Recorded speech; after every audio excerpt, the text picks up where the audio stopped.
What's up guys, Scarlet here, hope you're having a good day today. Today's video we're going to be talking about why Sony and Marvel are so silent when it comes to Spider-Man 4. But before we get into that, I mainly talk about Spider-Man related news, including games, movies, TV, and as well general Marvel, some DC news. So if that's your cup of tea, subscribe, turn notifications on to stay up to date. Who do you guys think will win in a fight, Spider-Man versus Deadpool? Comment down below. So as we all know, Sony has been very quiet about Spider-Man 4 in the MCU, and it's weird because by now we usually would have got some sort of announcement, and I mean, like, we have had the confirmation by Tom Rothman and also Kevin Feige saying that it's happening and it's in development, but we haven't got a cast or director yet, and normally by now we would have. This is probably the longest gap we have had between Spider-Man films in terms of like announcements, because right after Raimi's Spider-Man 4, the TASM series got announced, though it took a while until the film released since they put the announcement out sooner. But Spider-Man 4 was rumored to be coming out next year, but that does seem unlikely now since we are already in 2023 and no announcements have been made yet. But with the recent rumor of Marvel fast-tracking Doctor Strange 3, that has reportedly delayed everything else apparently, giving Spider-Man 4 a 2025 release date. Apparently the rumors are either Christmas 2024 or summer 2025. I think 2025 sadly might be the more likely release date, but we'll of course have to wait and see. I think there's a couple of factors into why Sony is so quiet on Spider-Man 4. One being that Tom Holland has said he wanted a break from Spider-Man, and that's fair enough, you know. He wants to go do other projects first or just take a break from acting, whatever he's doing right now, I have no clue. But he deserves it. He worked hard on the Spider-Man films despite what our varying opinions may be. That role isn't easy to play, and he did do most of his own stunts as well. So that definitely does factor into this whole thing, but as well, Tom Rothman did do an interview with The Hollywood Reporter confirming Spider-Man 4, which I did a video on if you want to check that out. He said in the interview, when asked when can we possibly see Spider-Man 4, he said he doesn't know yet, but to serve no wine before it's time, essentially saying that they are taking their time on this movie, which kind of sucks generally, but I think it's a good idea because this film is going to be important in setting up the new MCU Spider-Man trilogy. Spider-Man 4 will essentially set the tone for the rest of the trilogy, or should set the tone for the rest of the trilogy, I would think at least. And this film will definitely be one of those character defining films for Spider-Man, I feel like, because as well, we all know the home trilogy was Tom's origin story to becoming the Spider-Man we all know and love with the classic red and blue suit and all that. So this is essentially going to be his first like actual movie as Spider-Man, if that, like the Spider-Man we know, if that makes sense. So like in the comics we had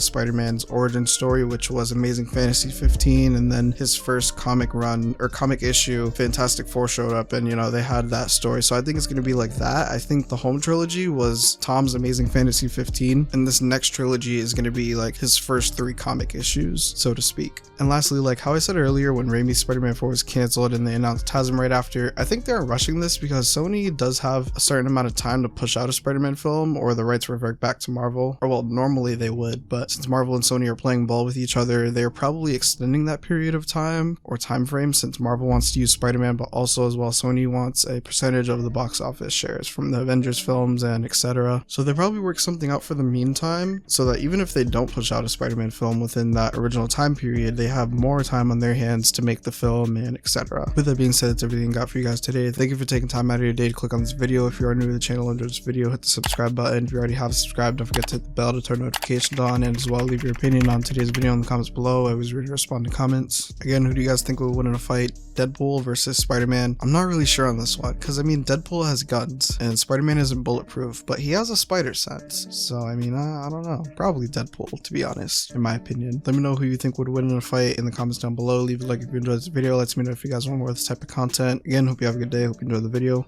Until next time.